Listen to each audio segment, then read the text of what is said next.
Shadowed battlegrounds presents lost echoes, the unseen terror of the Amazon. A company of Marines was tasked with a reconnaissance mission in the dense heart of the Amazon, where the canopy blots out the sun and the air is thick with the musk of decay. Their objective was simple: to scout an area rumored to be controlled by a hostile force.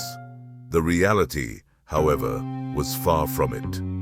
As they delved deeper into the jungle, the satellite communications faltered and the compasses spun in nonsensical directions. Night fell like a curtain, rapid and complete, and with it came an oppressive silence. No insects chirped, no animals rustled, just the sound of their own breathing and the distant, ever-present drip of moisture from leaf to leaf.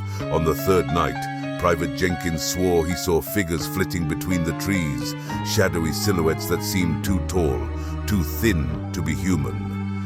Corporal Diaz dismissed it as nerves, until the first watchtower, long abandoned and overrun by fiends, was found.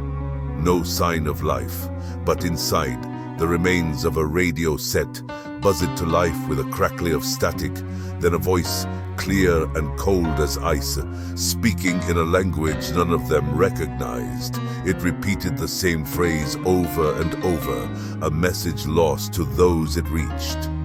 From then on, things began to unravel.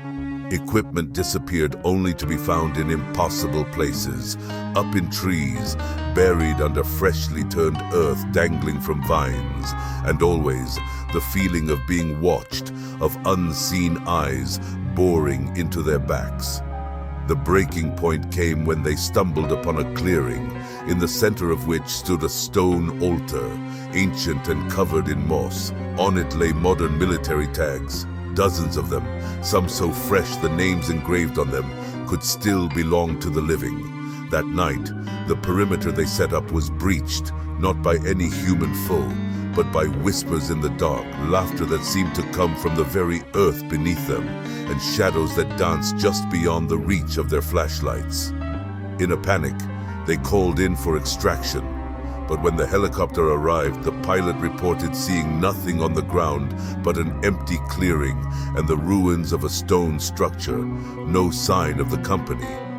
Back at base, they were declared missing, presumed lost to the jungle.